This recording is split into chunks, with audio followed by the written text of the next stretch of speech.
છેલ્લા કેટલાક વર્ષોથી અમદાવાદમાં રિયલ એસ્ટેટ માર્કેટ દિવસે ને દિવસે વધતું જોવા મળી રહ્યું છે। ત્યારે આવનારા દિવસોમાં અમદાવાદનું રિયલ એસ્ટેટ દર ક્વાર્ટર નેશનલ રિયલ એસ્ટેટના રેસિડેન્ટલ ઇન્ડેક્સમાં સામેલ થશે। ભારતભરમાંથી અને એનઆરઆઈ પણ રોકાણ કરશે। અમદાવાદમાં ક્રેડાઈ અમદાવાદ ગાહીની મીટિંગ મળી હતી, જેમાં એનારોકના ચેરમેન અનુજ પુરી, ક્રેડાઈ અમદાવાદના ચેરમેન ચિત્રક શાહ, બકેરી ગ્રુપના એમડી પવન બેકરી હાજર રહ્યા હતા। આ અમદાવાદમાં 2018થી 2024 દરમિયાન મકાનોમાં ભાવમાં 49% વધારો થયેલો જોવા મળ્યો છે। તેમાં ફક્ત ગત વર્ષે 16% જેટલો વધારો થયેલો જોવા મળ્યો છે। દિવસે ને દિવસે અમદાવાદમાં રિયલ એસ્ટેટના વેચાણનું પ્રમાણ 2023ની સરખામણીએ ત્યારે હાલ વધુ જોવા મળી રહ્યું છે।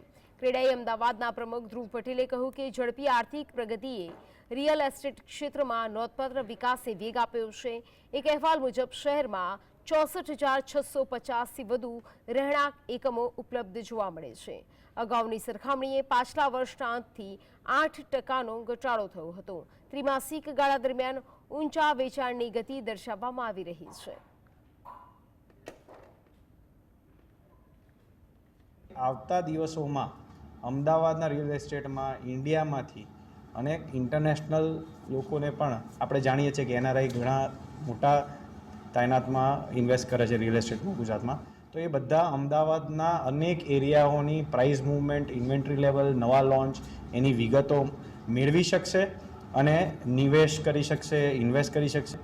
એમ અમદાવાદને આપણે આજે નેશનલ રિયલ એસ્ટેટના મેપ પર મૂકવા જઈ રહ્યા છે। તો આ અમદાવાદના રિયલ એસ્ટેટ અને ક્રેડાઈ ડેવલપર્સની આ એક બહુ મોટી અને પ્રાઉડ મુવમેન્ટ છે મારા માટે।